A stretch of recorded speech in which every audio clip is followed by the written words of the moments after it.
Bien, quisiera empezar leyendo el texto que mencionó. ¿Cuál es tu nombre? Sergio. Sergio, que mencionó Sergio, está en Habacuc 1, ¿no?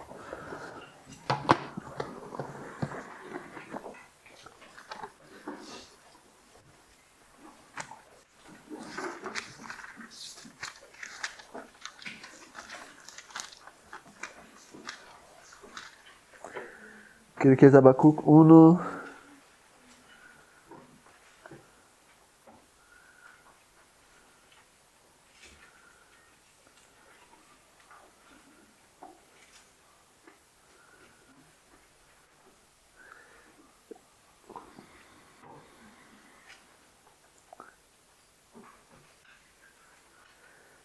Cinco, 1:5 es uno de los... Tiene esa idea, pero hay un otro profeta que dice la misma idea.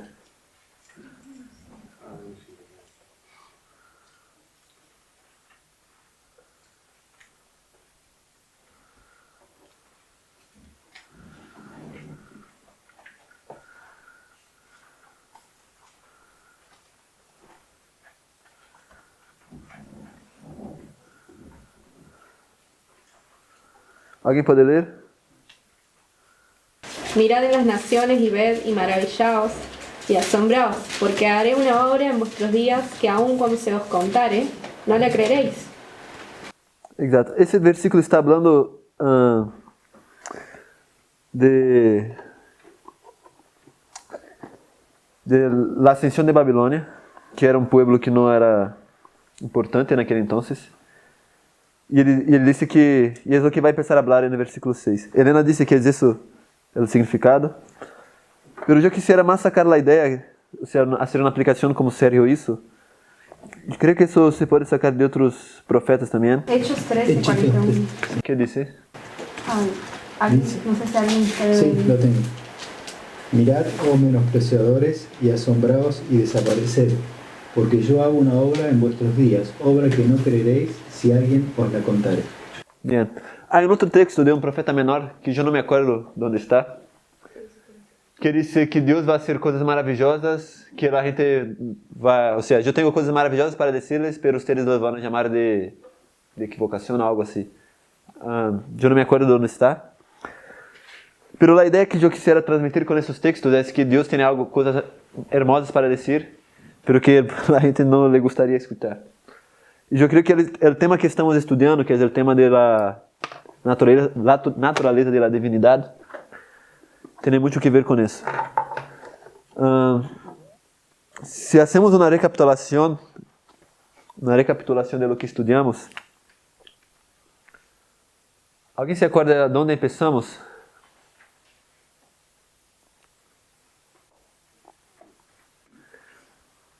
Nosotros llegamos a hablar de la Santa Cena y hablamos de 3 elementos que hay, ¿no? Hay el lavado de los pies y el jugo de uva.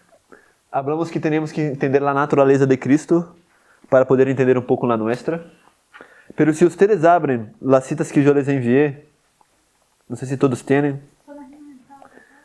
No, yo añadí más cosas. Si pueden bajar la última versión.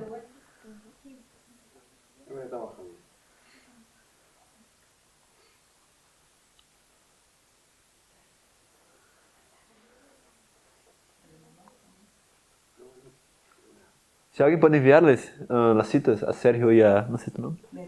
Beatriz.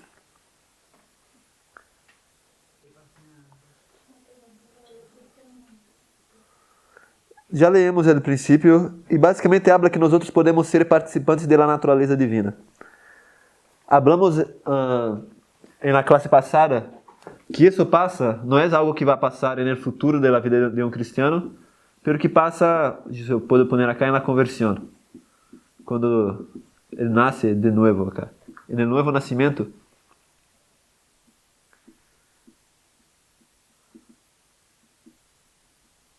Nosotros somos una combinación ya del humano más el divino.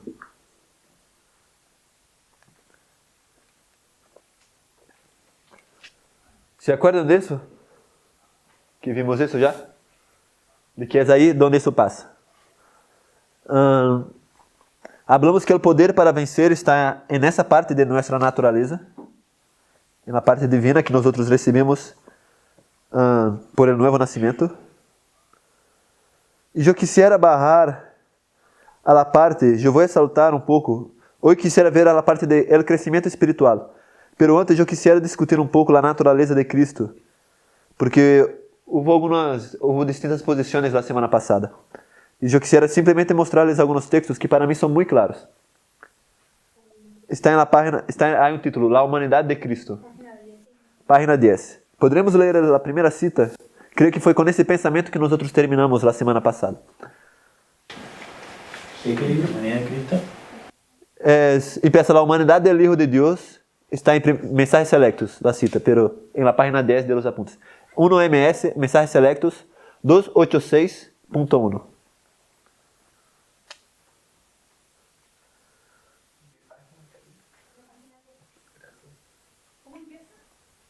Está al principio, dice el título La Humanidad de Cristo y abajo la cita. ¿Sí puedes leer? Sí, dice, la humanidad del Hijo de Dios es todo para nosotros. Es la cadena áurea que une nuestra alma con Cristo y mediante Cristo con Dios. Esto ha de ser nuestro estudio. Cristo fue un verdadero hombre. Dio prueba de su humildad al convertirse en hombre. Sin embargo, era Dios en la carne. Cuando tratemos este tema, haríamos bien en prestar atención a las palabras pronunciadas por Cristo a Moisés en la zarza ardiente. Quita tu calzado de tus pies, porque el lugar en que tú estás, tierra santa es.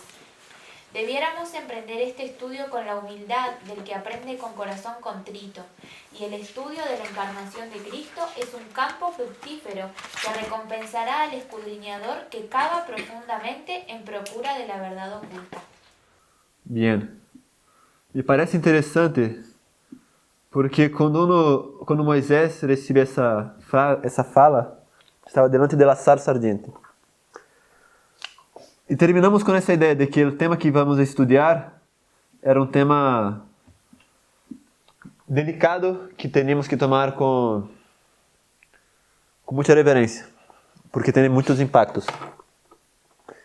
E a ideia da zarza ardente é justamente essa ideia da combinação do humano com o divino, porque temos um elemento terreno, sem nenhum aspecto trascendente, pero que está ardendo com um fogo que representa a presença de Deus.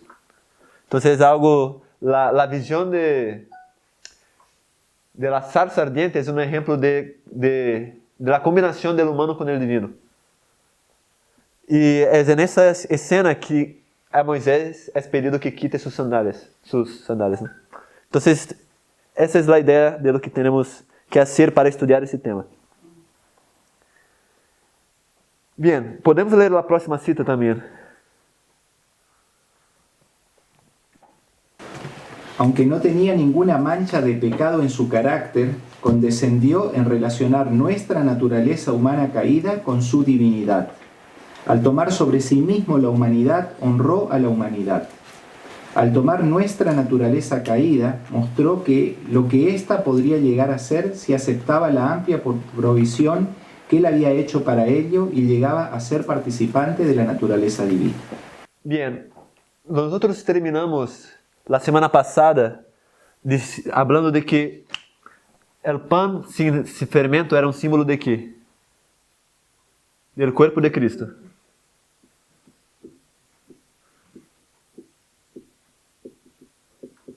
Y el vino era un símbolo de qué? La sangre de Cristo.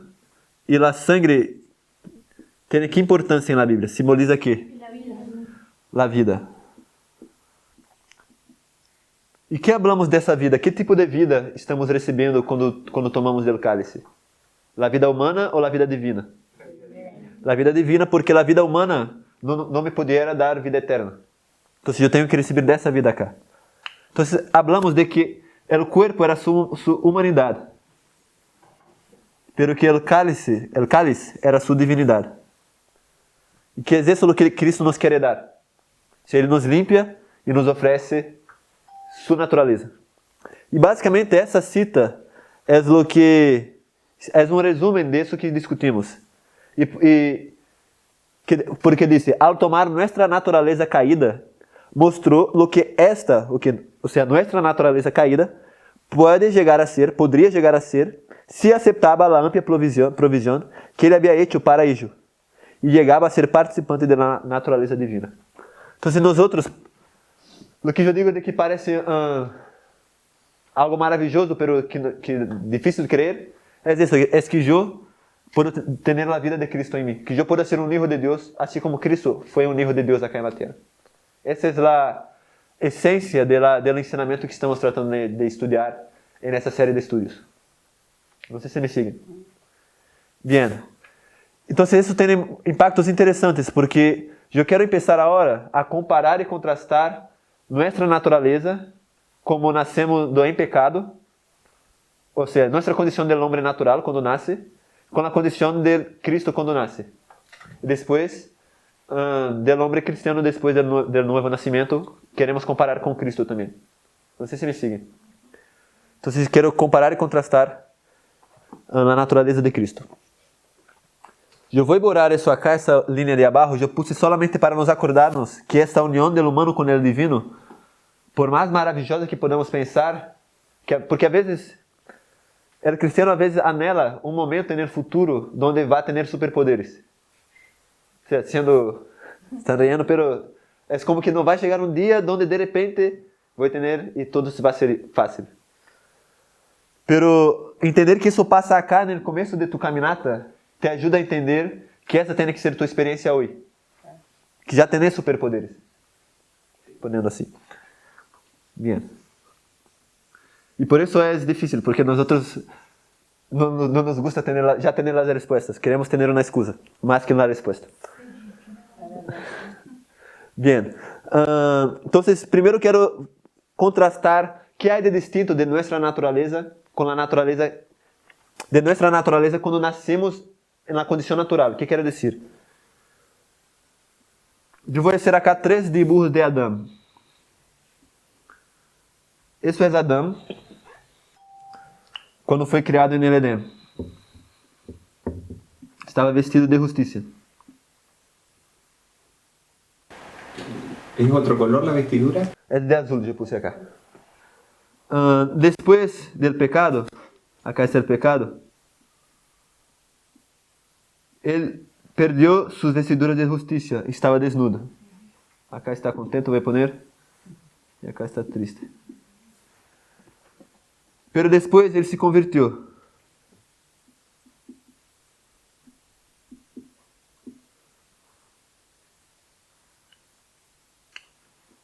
Y él otra vez... Exato, acá está justificado. E está vestido de justiça outra vez. Acá é sua condição quando foi criado, depois que pecou e depois que nasceu de novo. Cada criatura que nasce nessa terra, em que condição nasce? Vou pôr 1, 2, 3. 1, 2 e 3. Nós nascemos hoje, quando um hijo nasce, como o segundo. Bien? As pessoas nascem sem justiça. Todos que nascem têm que arrepentir-se em algum momento. Nadie nasce salvo. Bien?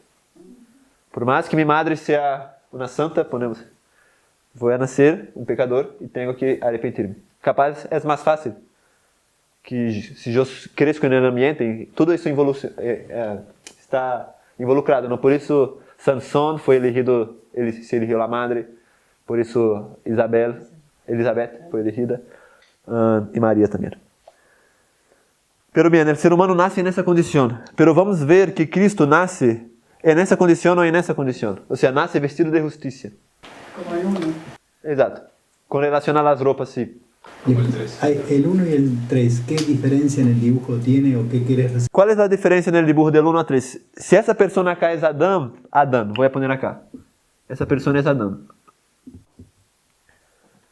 Não há nenhuma diferença entre 1 e 3. Ah, ok. Claro, Cristo nació con... Com relação à roupa, nenhuma. Pero se uno vê Adam y yo, voy a poner yo acá, ese soy yo. Como, ese es mi tamaño, no sé si me siguen. Porque yo Adam no tiene el mismo tamaño que yo. O sea, nosotros tenemos 4000 años de degradación de nuestro cuerpo. Exatamente. Entonces, hay una diferencia. Cristo nació, por más que nació en el estadio 3 o 1, nació, si vamos a poner, Cristo nació en el 3, porque acá él estaría con la ropa, estaría chico, pero vestido de justicia. Vamos a llegar a ese punto. Que él nació vestido de justicia, pero en un cuerpo atrofiado, con las marcas, en un cuerpo pecaminoso, pero vestido de justicia. ¿Bien? Entonces, la primera cita está en inglés, pero ella me parece muy importante. Yo voy a traducirla. Está en Comentario Bíblico 5, es de Elena, 1128.5. ¿Quieres traducirla? Voy a llegar cerca para que capte el micrófono. Eviten todas las cuestiones o preguntas en relación a la humanidad de Cristo que estén susceptibles a ser malentendidas. La verdad yace junto a la calle de la presunción. En tratar con la humanidad de Cristo necesitan guardar cuidadosamente cada afirmación, a no ser que sus palabras sean tomadas para que signifiquen más de lo que ellas significan, y de esta manera perder o achicar las claras percepciones de su humanidad combinada con su divinidad. Su nacimiento fue un milagro de Dios. Bien. ¿Quieres que siga? Hasta acá, ¿qué tenemos acá? Primero que tenemos que ser muy cuidados de la manera en que vamos a hablar, y que su nacimiento fue un milagro de Dios. Acá ella va a citar un versículo, que es cuando el ángel habla a María. Yo voy a saltar solo a la parte final, que dice, el Santo Espíritu vendrá a ti y el poder del Altísimo te cubrirá. Acá hay una repetición y ampliación incluso acá, ¿no? Por tanto, el ente santo que de ti va a nacer será llamado Hijo de Dios. Entonces ya cita ese versículo. Si podés seguir para el próximo párrafo. ¿Es Mateo cuánto el versículo? No sé. Estas palabras no se refieren a ningún ser humano, excepto o solamente al Hijo del Dios infinito. Nunca, de ninguna manera, dejen la menor impresión en las mentes humanas de que hay alguna mancha o alguna inclinación a la corrupción que estaba sobre Cristo, y que en algún modo Él haya cedido a la corrupción. Él fue tentado en todos los puntos como el hombre es tentado, y sin embargo, Él es llamado esa cosa santa. Ente. Ese ente santo. Este es el Cosa en inglés. ¿Torrecita? ¿Lucas?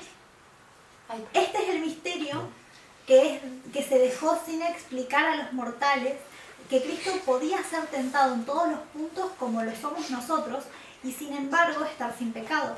La encarnación de Cristo ha sido siempre y siempre será un misterio. Aquello que es revelado es para nosotros y para nuestros hijos.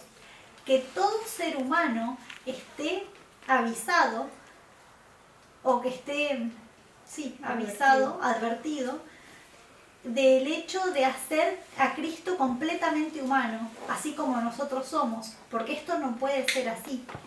El tiempo exacto en que la humanidad se mezcló con la divinidad no es necesario para que nosotros lo comprendamos. Tenemos que mantener nuestros pies en la roca Cristo Jesús, como es Dios revelado en la humanidad. Bien. Si yo fuera a poner una mesa, ese ejemplo me dio Emma. Yo creo que por ser traumatólogo, tiene que ver eso de los tamaños. Y él dijo, una manera de ejemplificar la idea de las inclinaciones es pensar en una mesa que tiene un pie más corto. Entonces es como que toma para un lado. Entonces yo, cuando nazco con una inclinación para el mal. O sea, es como que yo estuviese más propenso. Yo veo algo malo, yo quiero. Incluso el mal explícito. A veces el ser humano quiere algo que es explícitamente egoísta.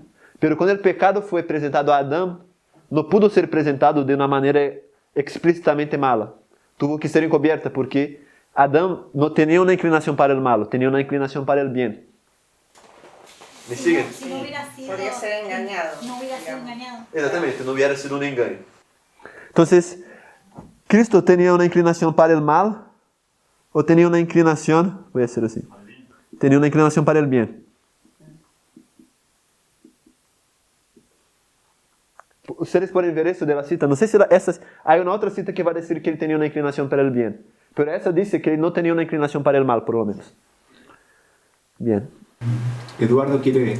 Ajá. Sí, hay una cita del Espíritu Profecía que menciona que la obra del Espíritu Santo es neutralizar justamente para que estemos en un punto de equilibrio, ¿no? De la elección. Exato. Por que estamos discutindo isso acá, esse tema? Porque depois de 1888, o tema da natureza humana de Cristo se tornou muito evidente. E a mensagem central, eu diria, de 88 é que nós podemos vencer como Cristo venceu.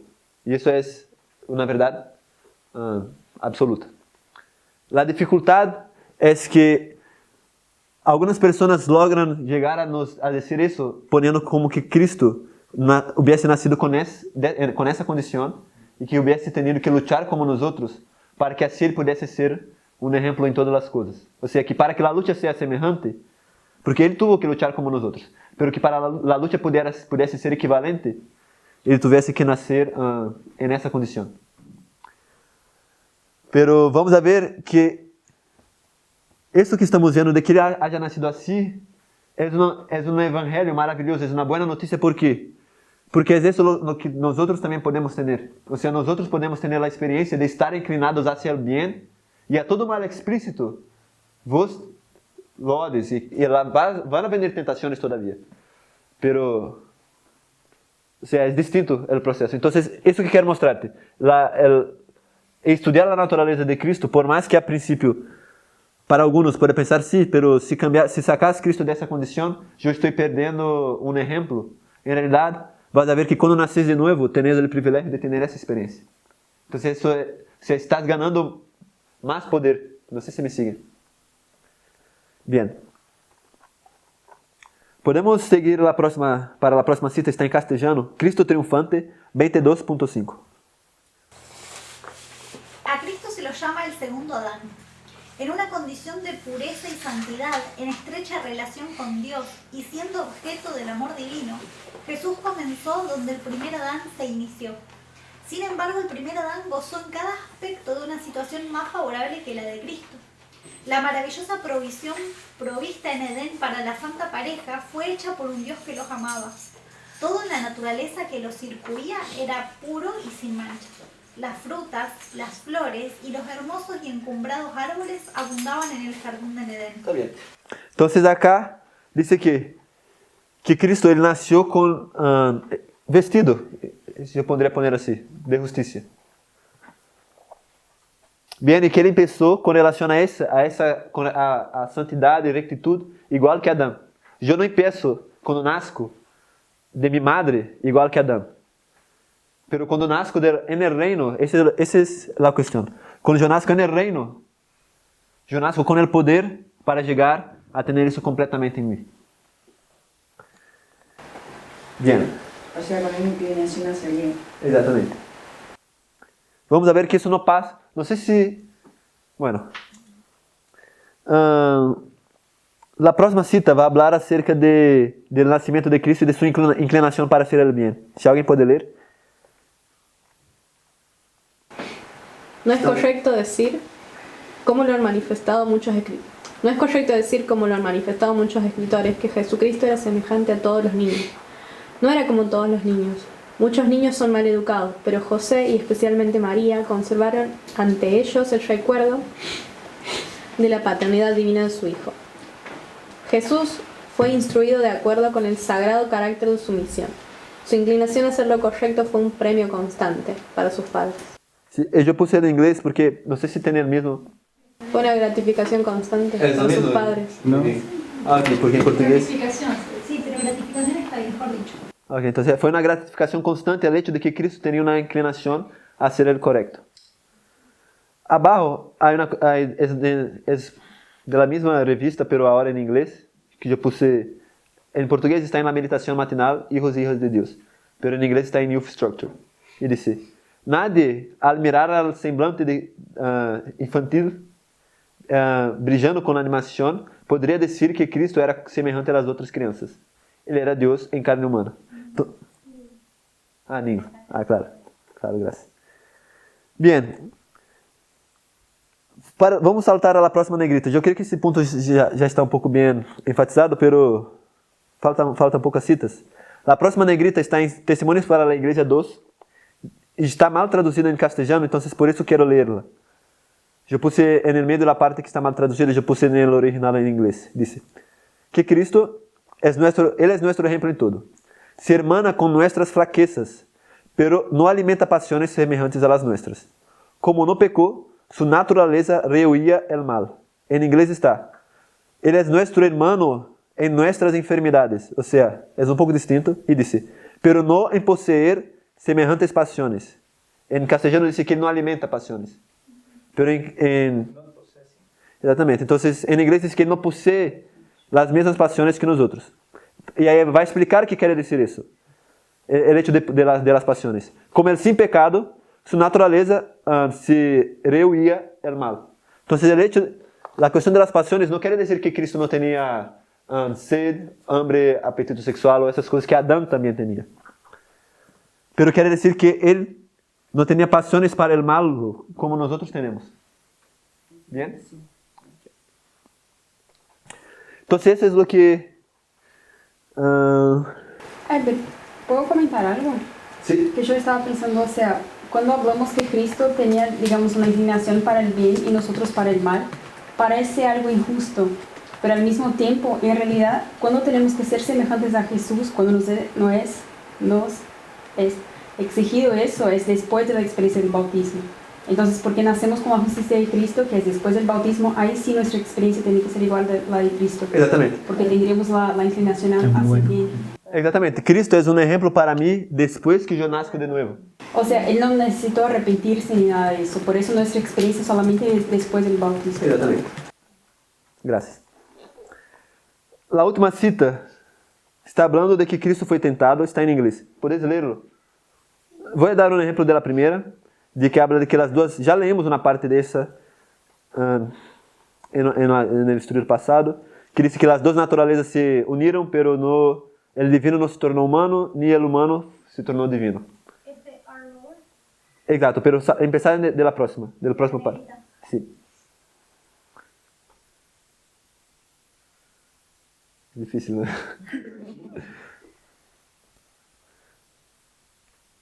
No tenemos que convertirnos en nuestras ideas comunes y mundanas y en nuestras pervertidas ideas no tenemos que llegar a pensar que la propensión, la capacidad, la propensión, la ability. La propensión sería, o sea, el hecho de que él pueda ser tentado. Que la posibilidad de que Cristo pudiera ceder a las tentaciones de Satanás degradó su humanidad y que poseía la misma propensiones corruptas y pecaminosas como el hombre. Exacto. Entonces, acá dice ¿Puedo hacerlo de vuelta? Sí. Sería así, parafraseado. No tenemos que dejar que nuestras ideas comunes y mundanas nos dejen pensar que el hecho de que Cristo era capaz de ceder a las tentaciones degrada en algún aspecto su humanidad y que poseía las mismas propensidades pecaminosas y corruptas que el hombre como nosotros. O sea, él tenía la posibilidad de pecar, pero no la propensión. No tenía degradada su humanidad. Exactamente. Exacto. Estaba en la condición de Adán. Exacto. Abajo va a decir, pues Cristo tomó nuestra naturaleza caída, pero no corrupta. Bien dice, entonces esa es la idea acá. Y vamos a ver que el caído quiere decir que es degenerado, pero no corrompido. ¿Por qué eso es interesante? Porque si yo pienso que la única manera de ser degenerado es ser corrompido, quiere decir que yo, para siempre en esta tierra, tengo que ser un degenerado corrompido. No sé si me sigue. Porque Cristo también estuvo así. Exacto. no es que te va a dar una excusa para pecar, porque los que piensan así, piensan que también puedes vivir sin pecar. Pero es distinta la lucha. Porque uno cree que uno siempre va a estar luchando contra una inclinación, subiendo una escalera. No sé si me entienden. Siendo que, exacto, en contra del gradiente, pero puede ser a favor, ¿sí? Que incluso por ahí, para hacerlo más sencillo, para entenderlo por ahí, es el hecho de que yo no tenga adicción hacia fumar como otro, no significa que yo no pueda caer. Claro. ¿Entendés? Jesús lo mismo. Claro. O sea, Jesús no tenía ningún vicio, nada. Pero eso no significa que no tenía la posibilidad de caer. Exacto. Al igual que nosotros, comparándonos entre nosotros, tenemos luchas distintas. Claro. Y por más que... Yo no he estudiado vicios químicos, pero por más que uno haya tenido pecados en su infancia, uno puede dejarlos para atrás y ser como alguien que ya no los tuvo. Tener una inclinación y tener... Exato, inclinar al bien y ver cuán abominable era cualquier cosa que tenía antes. Mentira. Mi ejemplo iba más al hecho de que yo, por ejemplo, hagamos un ejemplo, yo tengo debilidad hacia, no sé, comer este tipo de comida. Y hay otra persona que no tiene esa debilidad, pero tiene debilidad hacia tomar esto. Si yo logro triunfar sobre mi debilidad, yo le puedo decir, vos podés triunfar por la tuya, aunque esa persona no tenga el mismo defecto que yo y yo no tenga el mismo defecto que ella. Claro. ¿Se entiende? Jesús triunfó sobre algo que es muchísimo más grande y más fuerte que cualquiera de nuestras tentaciones, y con eso él puede decir, mira, por más que yo no haya sido corrupto y no haya tenido esos pecados que vos tenés específicamente, yo vencí sobre esto, vos podés vencer sobre eso. Claro. ¿Se entiende? Bien. Y ahora quiero comparar qué hay de semejante, porque vimos que hay de distinto con nuestra naturaleza, del hombre que nace en su condición natural. O sea, cuando nosotros nacemos acá. Pero quiero comparar qué hay de semejante. Entonces, el próximo texto va a explicar qué hay de semejante. Está en Mensajes Selectos 13.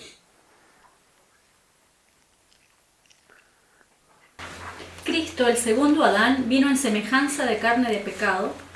En favor del hombre se sujetó al dolor, al cansancio, al hambre, a la sed. Estaba sujeto a la tentación, pero no se rindió al pecado. Ninguna mancha de pecado estaba sobre él. Declaró, he guardado los mandamientos de mi Padre en mi vida terrenal. Él tenía poder infinito solamente porque era perfectamente obediente a la voluntad de su Padre.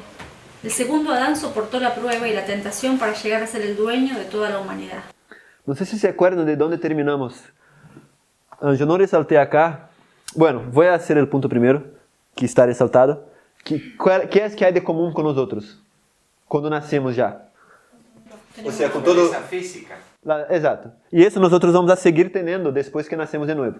No es que después que yo nazca de nuevo, yo no voy a más tener ese cuerpo que se cansa. Y voy a tener un cuerpo, porque el cuerpo de Adán no se cansaba. Bien. Pero lo que puse acá, no puse en resaltado, es que él tenía poder infinito solamente porque era perfectamente obediente a la voluntad de Dios. Nosotros hablamos la semana pasada que Cristo no utilizó su propia divinidad para hacer sus obras. Utilizaba la del Padre que recibió al encarnar. Y hablamos de que Cristo es como un cordero, en el Apocalipsis también, que tiene 7 cuernos y 7 ojos. Y vimos que 7 cuernos, cuerno es un símbolo de poder, quiere decir Omnipotente o todopoderoso. Exatamente. Y acá quiere decir omnisciencia.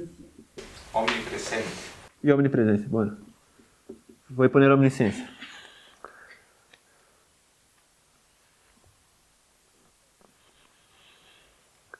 ¿Por qué estoy poniendo eso acá? Discutimos que Cristo acá en la tierra, Él era omnipotente, pero derivado del Padre. Así también como Él era omnisciente, derivado del Padre. Porque no es que Él sabía todas las cosas, así como el Padre sabe. Él sabía porque el Padre le revelaba lo que Él tenía que saber para hacer su obra. Entonces acá nos dice que Él tenía eso porque por su obediencia a Dios. Y si eso es por su unión por la unión que había entre la humanidad y divinidad, nosotros también podemos tener esa experiencia hoy. Bien. Próxima cita. Como Dios, que Cristo no podría haber sido tentado a pecar, así como en el cielo no pudo ser tentado a quebrar su alianza con el Padre. Pero al humillarse a sí mismo y tomar la naturaleza humana, Cristo podía ser tentado. No tomó la naturaleza humana de los ángeles, sino la humana, perfectamente idéntica con la nuestra, pero sin mancha de pecado. Poseía un cuerpo y una mente humanas con todas sus peculiaridades, tenía músculos, huesos, cerebro. Siendo carne de nuestra carne, compartía la debilidad humana. Las circunstancias que rodearon su vida fueron de tal naturaleza que lo llevaron a estar expuesto a todas las inconveniencias de los hombres. No la de los ricos, sino la de los pobres, de aquellos que pasan por necesidad y humillación. Respiraba el aire que nosotros respiramos y caminaba como nosotros lo hacemos. Tenía conciencia, razón, memoria, voluntad y los afectos de un alma humana, todo unido a su naturaleza divina. Acá nos vai explicar de que a debilidade humana que ele tinha não era uma propensão, pero era que são as coisas relacionadas a seus músculos, huesos, cerebro. Su cerebro era um cerebro débil, não era um cerebro como o de Adão. Sus músculos não eram músculos como o de Adão. E vai falar depois de suas faculdades, que eram semelhantes a las nuestras: consciência, razão, memória, vontade e afectos da alma humana. E acá nos diz que ele vai permitir que esses elementos humanos sejam unidos ao divino. Hay un pequeño párrafo de Palabras de Gran Maestro que habla del tema. No sé si querés que lo leas o comparte en el grupo, si no. Es PDGM 105.1. Léelo. Dice: Cristo estaba continuamente recibiendo del Padre a fin de poder impartírnoslo. La palabra que habéis oído, dijo él, no es mía, sino del Padre que me envió. El Hijo del Hombre no vino para ser servido, sino para servir.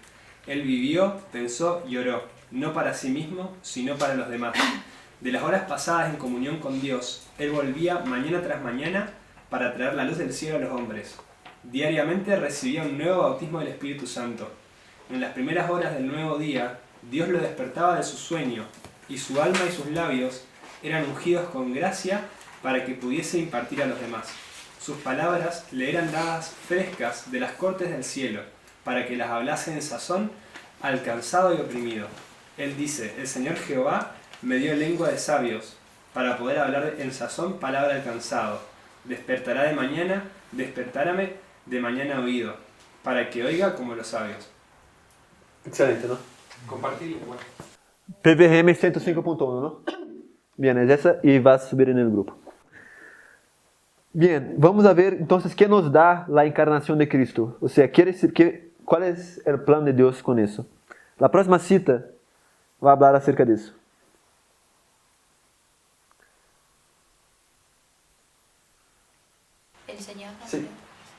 El Señor no creó al hombre para que fuera redimido, sino para que tuviera siempre su imagen.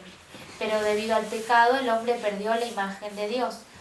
Y es solamente por la redención del hombre como Dios puede llevar a cabo su propósito en su favor al hacerlo un hijo de Dios. Puede seguir. Entonces va a citar varios versículos, pero son importantes. Mas a todos los que le recibieron, a los que creen en su nombre, les dio potestad de ser hechos hijos de Dios, los cuales no son engendrados de sangre, ni de voluntad de carne, ni de voluntad de varón, sino de Dios. Y aquel Verbo fue hecho carne y habitó entre nosotros, y vimos su gloria, gloria como del unigénito del Padre, lleno de gracia y de verdad, porque de su plenitud tomamos todos, y gracia sobre gracia. Debido al rescate que se pagó por el hombre, por elección propia, por su obediencia, puede alcanzar el propósito de Dios, y por la gracia que se da por medio del Señor puede llevar la imagen que fue grabada sobre él al principio y que perdió más tarde por la caída. Bien, entonces Dios nos dio una imagen acá, cuando nacimos, la imagen 1. Por eso que yo hice el 3 y 1, vos me preguntaste, ¿cuál es la diferencia entre 1 y 3? Yo dije ninguna. Capaz acá yo hice de negro, déjame hacer de azul.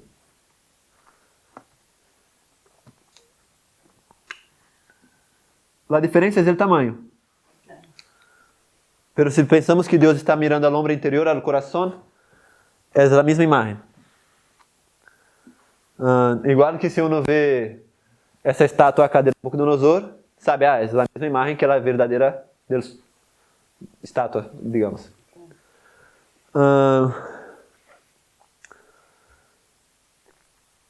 Entonces Dios nos criou com essa imagem e disse que al final, como sigue o texto? Vai dizer que nós fomos nascidos como hijos de Deus. Adão era um hijo de Deus e acaba de dizer que quando nós nascemos de novo, não nascimos de acordo com a vontade humana. O sea, é como que habla de que agora fuiste nacido de la vontade de Deus. Por contraste, sabemos isso. No, si no es de la carne, sino de Deus. Como lo fue Cristo. Exatamente como lo foi Cristo. E acá diz que o propósito é que nós podamos levar a imagem que foi gravada sobre ele al princípio. Então, hoje, eu posso levar essa mesma imagem que havia acá. Bien? Então, quando nós resumimos e decimos que Cristo em seu homem interior vino com a mesma imagem de Adão, isso é uma boa notícia porque eu posso levar essa mesma imagem hoje. Bien? O próximo texto é interessante. Si alguien puede leerlo. ¿Nuestro Salvador? Sí. Nuestro Salvador asumió la verdadera relación de un ser humano como el Hijo de Dios. Somos hijos y hijas de Dios. Para saber cómo comportarnos en forma circunspecta, debemos seguir a donde Cristo nos indica con su ejemplo. Durante 30 años vivió la vida de un hombre perfecto, cumpliendo las más altas normas de perfección. Que el hombre, pues por imperfecto que sea, espere en Dios y no diga, si yo tuviera una disposición diferente serviría a Dios, sino que se presente ante el Señor para rendir un servicio verdadero. Esa naturaleza ha sido redimida por mí, dice Jesús. A todos los que le recibieron, a todos los que creen en su nombre, les dio potestad de ser hechos hijos de Dios. Vosotros no estáis degradados, sino que sois elevados, ennoblecidos, refinados por mí. Podéis encontrar refugio en mí, podéis obtener la victoria y ser más que victoriosos en mi nombre. Bien, entonces la gente puede decir, Cristo venció, pero yo tengo una disposición mala.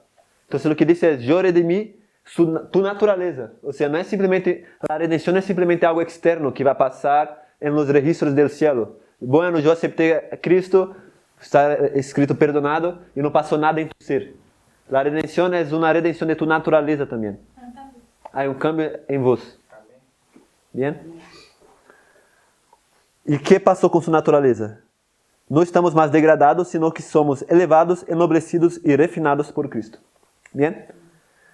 No vamos a leer la próxima sesión que dice símbolos bíblicos de Cristo, pero acá serían maneras sencillas y rápidas. Depende del público, porque hay públicos que hacen más preguntas porque no quieren creer. Pero demostrar que Cristo tiene que tener venido con esa naturaleza, que serían por los propios símbolos que Él nos da para representar su cuerpo. Cuando Él pone acá un pan sin fermento, o un cordero sin ninguna mancha, eso nos indica que eso quiere decir que no tenía esas propensiones. Y Elena va a utilizar eso de esa manera en las citas que pusimos acá. Bien, vamos a saltar eso.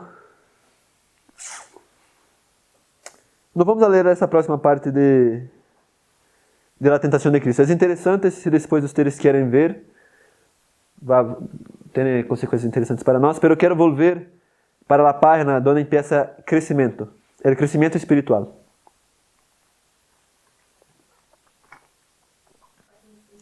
Página 5, gracias.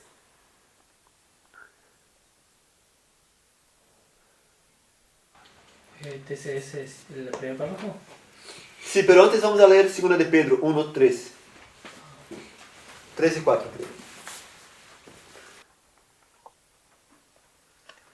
Hicimos un punto la semana pasada acerca de cómo pasa, o sea, cómo es que nuestra naturaleza se une a la divina. Y 2 de Pedro nos va a explicar.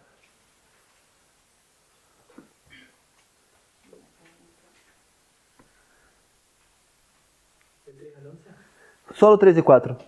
El 5, 6, 7 y 8 van a hablar del crecimiento espiritual en Cristo. Pero vamos a leer el 3 y 4.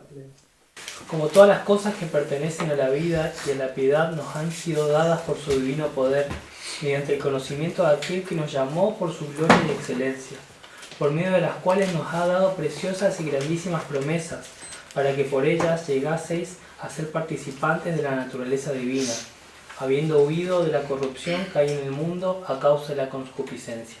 Bien, entonces la manera en que vos recibís todo ese poder que estamos mencionando es por medio de las promesas de la palabra. Creo que Luisa la próxima semana va a hablar acerca de cómo aplicar las promesas con fe, no sé, ella ni está escuchando. Bien, creo que acerca de eso va a estar interesante. Pero, en resumen, lo que uno tiene que hacer es agarrar las promesas de la Biblia y tomarlas como si hablara de vos. Y eso es lo que va a transformar a vos. Eso es el resumen. Entonces, la palabra es el elemento que permite tu unión a la divinidad. A la medida que vos tomás las promesas, crees en ellas y decís, eso tiene que ser mi experiencia, Dios va, y obras de acuerdo con eso, Dios va a hacer con que esa palabra frutifique. Bien. Yo quiero ir para Mateo 13, 33.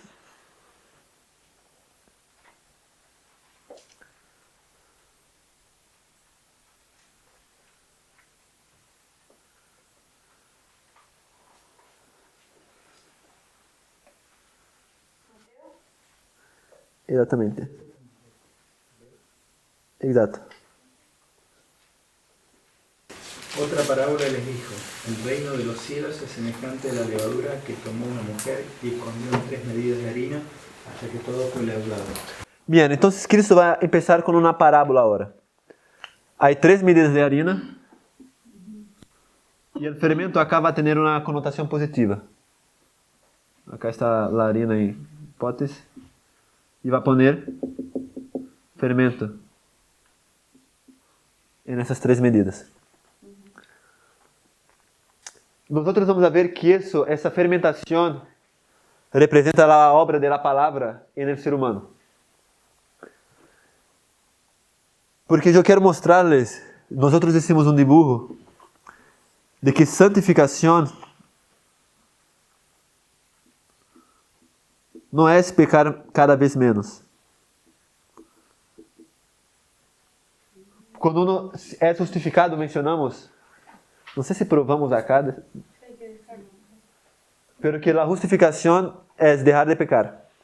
Y que la santificación es crecer en divinidad y disminuir en mundanalidad. Quiero probar eso hoy, de crecer en divinidad y de crecer en mundanalidad. Pero uno no puede estar en santificación mientras está en pecado. Y cuando digo pecado consciente, porque por más que una persona puede estar en santificación, y hacer cosas que no sabe que están malas, no sé si me entienden. Porque Dios solo lleva Exato. Porque Dios solo lleva en cuenta los pecados que son hechos conscientemente. O sea, solo te son imputados sobre vos esos pecados. Entonces, a medida que vos te tornas más conscientes, también vas a ver, eso tengo que cambiar. Y vas a cambiar. Pero no es lo mismo que estar en rebelión, que una persona que escribe y alguien dice, mira, juicio se escribe con C, no con Z, ¿entiende? Entonces, bien, ahora voy a escribir con C, porque no sabía. No sé si me entiende. Entonces, el niño estaba escribiendo juicio. Ups. Es que con portugués. En portugués. Exacto. Y él nos dice, no, juicio es con C. Y ustedes no van a pensar, sí, o sea, es un desrespetuoso con nuestro idioma, porque ustedes saben que yo no estoy haciendo intencionalmente. Si escribo juicio con C. Entonces ustedes me dicen, yo, bien, vengo y lo cambio, a partir de ahora lo hago así. Lo voy a escribir con C, porque ahora yo estoy consciente de eso. No sé si me entienden. Y ustedes no me van a imputar ese error, porque ustedes saben que yo no lo hice conscientemente, queriendo traer una ofensa. Pero después sí. Exacto, si después de eso sigo haciendo, aí yo entro en rebelión. Porque ustedes saben, no, ya te le dice, no una vez, varias veces, él siempre se escribe con C. Creo que no le importa mucho el castellano. Entonces, Ahí se torna, yo me torno responsable por eso. Pero entonces eso va a pasar en la santificación. Una persona va a se tornar cada vez más consciente de cómo es distinto de Cristo y va a ver, wow, yo tengo que cambiar eso todavía, tengo que cambiar eso todavía. Y va a cambiar, pero no es que la persona va a estar en rebelión. La rebelión cesa cuando una persona no puede estar justificada y estar en rebelión. Entonces, si una persona entra en rebelión mientras está en santificación, tiene que arrepentirse otra vez y volver a ser justificado. Bueno, uno ya sigue donde estaba, más o menos, ¿no? Porque uno cae. Pero no sé si me siguen. Bien. Entonces, yo quiero mostrar. Bueno, vamos a leer las citas. Vamos a empezar. ¿Alguien puede leer el primer párrafo?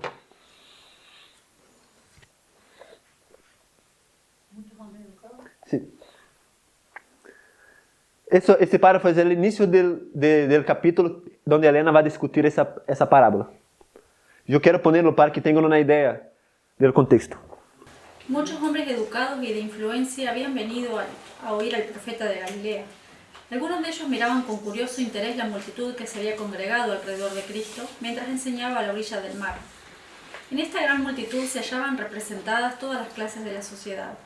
Allí estaba el pobre, el analfabeto, el andrajoso pordiosero, el ladrón que llevaba impreso en su rostro el sello de la culpa, el lisiado, el disoluto, el comerciante y el que no necesitaba trabajar, el encumbrado y el humilde, el rico y el pobre, estrechándose unos contra otros por encontrar un lugar donde estar y escuchar las palabras de Cristo.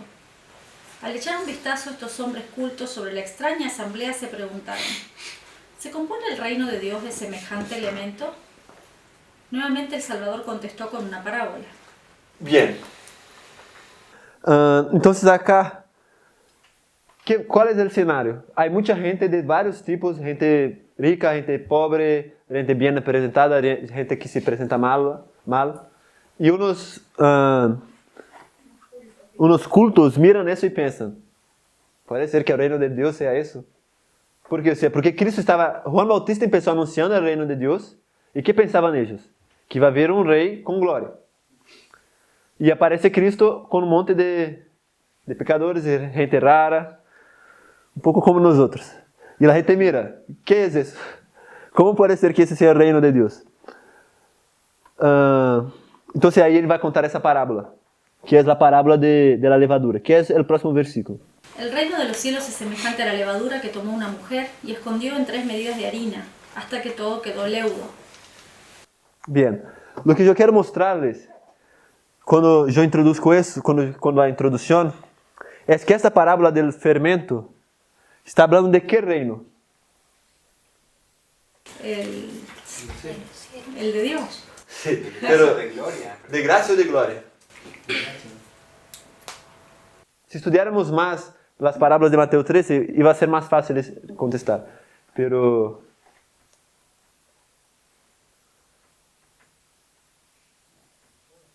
Arriesguen, hay un 50% de posibilidades.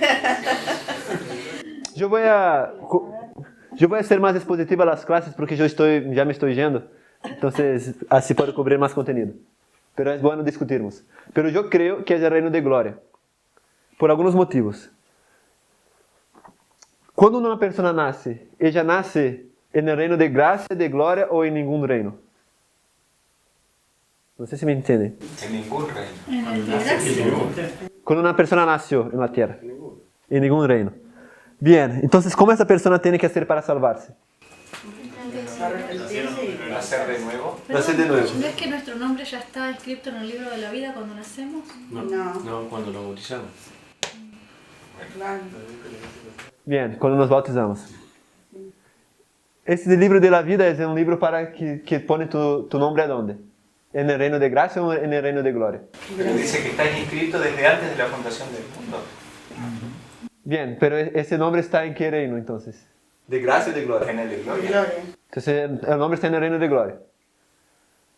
¿Qué pasa si una persona nace y no tiene gracia? Está perdida. Pero, o sea, ¿cuándo empezó el reino de gracia? ¿Alguien sabe? Estamos haciendo... Hay citas claras y fáciles, pero ¿cuándo? En la cruz. Ahí fue establecido, Elena dice. Foi estabelecido, pero já havia começado antes. Desde Adão. Ele já disse que quando Adão pecou, começou o reino de graça. Por promessa. Então, o que quero dizer com isso? Se nós não estivéssemos bajo o reino de graça, nós estaremos perdidos. Não sei se me siguen. Então, eu creio, minha interpretação é que eu busquei escritos acerca disso, não há muitos, os pioneiros tampouco. Eu encontrei 2 textos de A.T. Jones que escreveu acerca disso. Não há muito. Ou seja, não reflexionaram muito acerca disso. Mas eu creio que é relevante considerarmos. Que eu creio que todos nós já nascemos no reino de graça, mas não quer dizer que tenhamos a salvação. Mas que o hecho de que nascamos no reino de graça é porque temos a possibilidade de receber graça. Bem? Então, quando eu obtenho essa graça, eu nasco agora no reino de glória. E isso que creio que Cristo está mostrando. Cristo está mostrando que essa é a segunda parábola. Se uno vuelve a Mateus 13, creio que 32. Primero la parábola del sembrador. Sí, pero después de esa. Antes de la parábola que ele contou anteriormente. Exato. ¿Puedes leer esa parábola? Dice, en el versículo 31, otra parábola les refirió diciendo, el reino de los cielos es semejante al grano de mostaza que un hombre tomó y sembró en su campo, el cual, a la verdad, es la más pequeña de todas las semillas, pero cuando ha crecido es la mayor de las hortalizas y se hace árbol, de tal manera que vienen las aves del cielo y hacen nidos en sus ramas. Bien. Lo que ele está tratando de mostrar aí é que por mais que seu pueblo seja chico, o reino dele vai conquistar todo o mundo. Assim como um grano de mostaza. Por el princípio que ele vai introduzir. Quando nós outros... Capaz esse seja o caminho mais fácil de passar essa ideia. Pero Pablo compara a ressurreição com que coisas? A ressurreição de Cristo com que coisas? Com o bautismo. Pero também com que? Ele disse que a ressurreição de Cristo é um tipo de quê? De nossa ressurreição, foi o que disse? No, coronación. Ya resucitar. Eu não sei o que quer dizer com isso. Pero ele disse que nós podemos ressuscitar porque Cristo ressuscitou. Então, há 2 ressurreições, podemos dizer, que nós temos que passar. Creio que uma está em Romanos 6 e outra está em 1 Coríntios 15. A de Romanos 6 é a ressurreição do coração, do homem interior. Essa ressurreição é tu novo nascimento no reino de glória, pero de tu homem interior. Que seria isso? Não sei se me entende. Ou seja, essa roupa, Adão acá, quando estava no Edém, estava no reino de glória. Pero perdeu o reino de glória, pero acá já tem as roupas do reino de glória outra vez. Pero seu corpo não é um corpo glorioso mais. Nosso corpo. Então, quando ressuscitamos outra vez, aí vamos a receber agora também um corpo del reino de gloria. No sé si me siguen. Pero la segunda resurrección, los que estén vivos al momento de Cristo y sean glorificados o transformados no van a tener esa segunda resurrección. Exacto. Por eso Pablo dice que es un misterio. Bien, repetir. Bien. Entonces hay 2 resurrecciones que nosotros pasamos. La resurrección del corazón, que estaba muerto en ofensas y pecados y tiene que ser resucitado.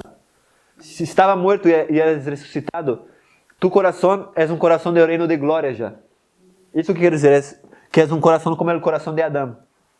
Pero estás em um corpo de reino de graça. Porque tu corpo é um corpo corrupto. Ou seja, no sentido de que vai envelhecer. Pero depois, na segunda ressurreição, é a ressurreição de tu corpo. De las pessoas que vão agora receber um novo corpo preparado para viver no reino de glória.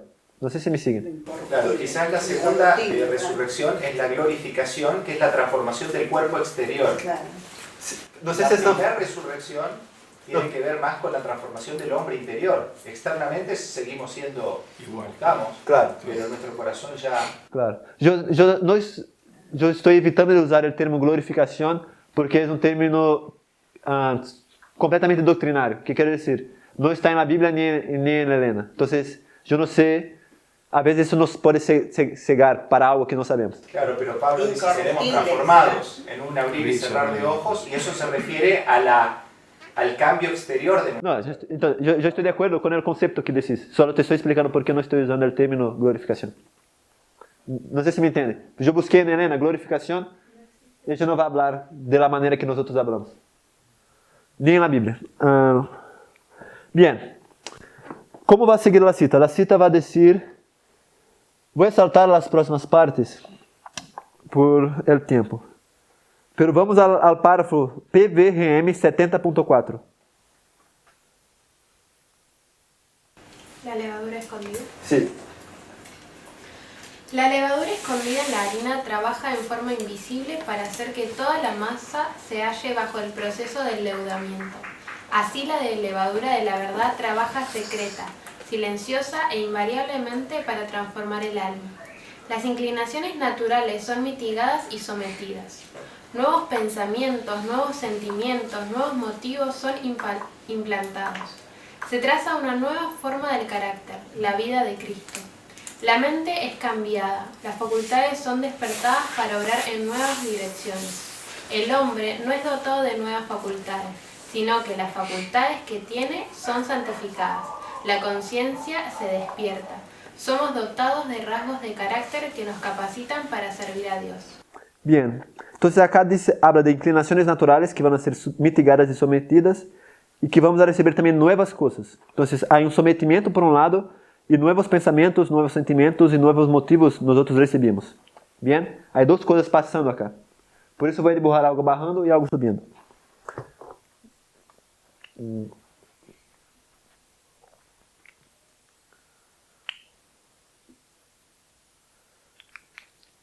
Acá seria o tempo, não? Podes seguir lendo a próxima cita, o próximo parágrafo, porque ele vai dizer, ele vai comparar e contrastar com um ser humano que não se santificou e vai dizer que a pessoa é mundana. E isso é o que me vai... Sí. Sí, depois explico. A menudo se levanta la pregunta, ¿por qué entonces hay tantos que pretenden creer en la palabra de Dios, en los cuales no se ve una reforma en las palabras, en el espíritu y en el carácter? ¿Por qué hay tantos que no pueden soportar la oposición a sus propósitos y planes, que manifiestan un temperamento no santificado y cuyas palabras son ásperas, despóticas y apasionadas? Se ve en ellos el mismo amor al yo, la misma indulgencia egoísta, el mismo mal genio y lenguaje precipitado que se notan en la vida de los mundanos. Existe el mismo orgullo sensible, la misma concesión a la inclinación natural, la misma perversidad de carácter que si la verdad fuera completamente desconocida para ellos. La razón es que no están convertidos, no han escondido la levadura de la verdad en su corazón, no ha habido oportunidad para que ella realizara su obra. Sus tendencias naturales y cultivadas a hacer lo malo no han sido sometidas a su poder transformador. Sus vidas revelan la ausencia de la gracia de Cristo, una falta de fe en su poder para transformar el carácter. Bien, entonces todo lo que hablamos de inclinaciones se repitió acá, ¿no? Y que Dios lo somete. Y acá dice que en ellos se nota la misma vida que de los mundanos. Entonces yo creo que mundanalidad es una buena manera de resumir ese concepto de las inclinaciones terrenas, de no someterse y todo eso que nosotros tenemos que perder. No sé si me siguen. Por isso eu puse mundanalidade acá barrando. E o que vamos a ver, se vamos ao próximo párrafo, que vai dizer, la fe es por el oír, y el oír por la palabra de Dios. Las escrituras constituyen el gran agente en la transformación del carácter. Cristo oró, santificalos en tu verdad, tu palabra es verdad. Si se la estudia y obedece, la palabra de Dios obra en el corazón, subjugando todo atributo no santificado. El Espíritu Santo viene a convencer del pecado y la fe que nace en el corazón obra por amor a Cristo y nos conforma en cuerpo, alma y espíritu a su propia imagen. O sea, en todos estos elementos. Me quedé pensando si esos tres... porciones de esas tres medidas de harina. Sí, si son eso, ¿no? Cuerpo, alma y espíritu. Entonces Dios puede usarnos para hacer su voluntad. El poder que se nos da obra desde adentro hacia afuera. El poder que se nos da obra desde adentro hacia afuera, induciendo-nos a comunicar a outros a verdade que nos ha sido transmitida. Então, é a palavra que é esse agente acá de fermentação. E que é a palavra de la Bíblia? São promessas, pero a Bíblia é que, capaz, poderia añadir esse cita aí. Está en la introducción del gran conflicto. ¿Qué dice que hay en la producción de la Biblia? ¿Una combinación de qué? Del humano con el divino. Elena va a decir que así como en Cristo, eso está en la introducción del conflicto de los siglos, así como en Cristo hubo una combinación del humano con el divino, hay también en la palabra, la misma combinación. Entonces la palabra es una combinación del humano con el divino. Y ¿qué es eso? Que yo tengo que comer. No sé si me ven. Humano más el divino. Eso es la palabra escrita. Exacto. En la Biblia hay una combinación. El dabar, por la palabra hizo los cielos y la tierra, esa palabra es divina solamente. Ah, ok. Dabar como dabar. Sí, pero Elena dice que el mismo poder que hizo los cielos y la tierra está en la Biblia. Entonces, si una promesa te da el mismo poder. El por el que se escribió la Biblia es humano. Exactamente. Mi punto es que las promesas te dan el poder de recrear la realidad. Y en eso está el aspecto divino del cual vos sos participante. Lo que vos tenés que hacer es tomar la promesa y recrear la realidad.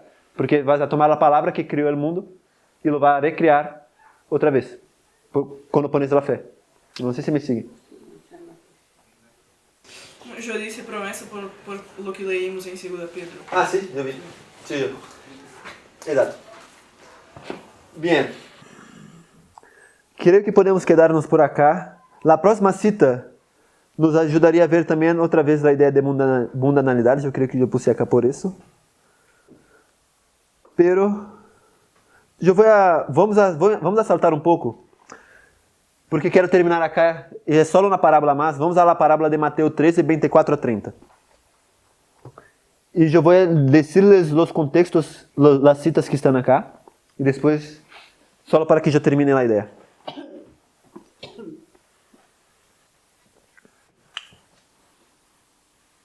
¿Alguien puede leer? Sí. Les refirió otra parábola diciendo: el reino de los cielos es semejante a un hombre que sembró buena semilla en su campo. Pero mientras dormían los hombres, vino su enemigo y sembró cizaña entre el trigo y se fue. Y cuando salió la hierba y dio fruto, entonces apareció también la cizaña. Vinieron entonces los siervos del padre de familia y le dijeron: Señor, ¿no sembraste buena semilla en tu campo? ¿De dónde pues tienes cizaña? Y él les dijo: un enemigo ha hecho esto. Y los siervos le dijeron: ¿quieres pues que vayamos y la arranquemos? Y él les dijo: no sea que al arrancar la cizaña arranquéis también con ella el trigo. Dejad crecer juntamente lo uno y lo otro hasta la siega. Y al tiempo de la siega yo diré a los segadores: recoged primero la cizaña y atadla en manojos para quemarla, pero recoged el trigo en mi granero. Bien. ¿Cuándo fue que eso pasó? ¿Cuándo fue que Dios plantó trigo?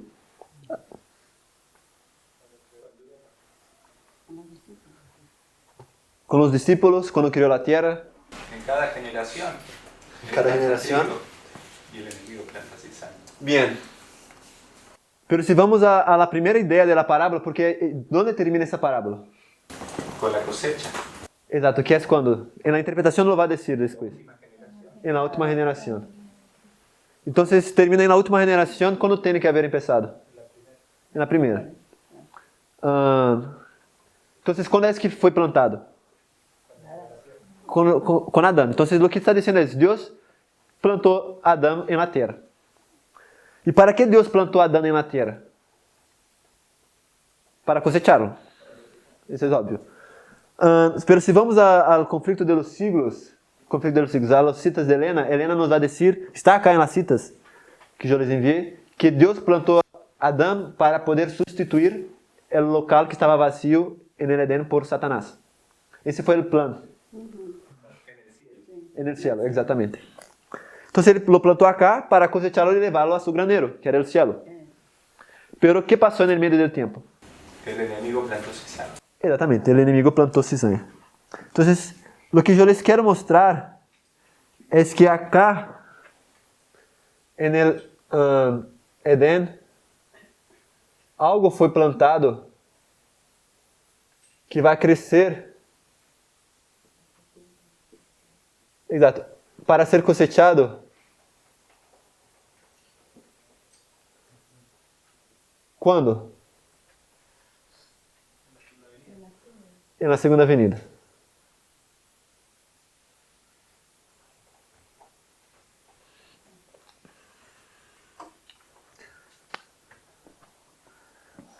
Lo que yo entiendo que eso acá está hablando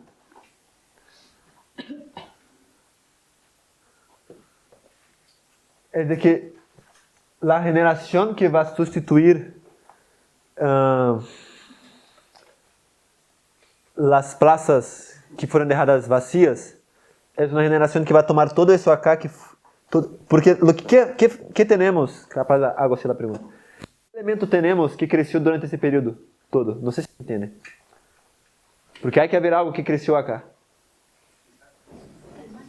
¿Ah? El malo creció. Bien, eso me gusta. Entonces el malo creció al pasar las eras, las generaciones. Bien. Quedó mucho más evidente. Me gustó esa respuesta. Era la que necesitaba. Quedó cada vez más evidente para el universo como el malo es terrible.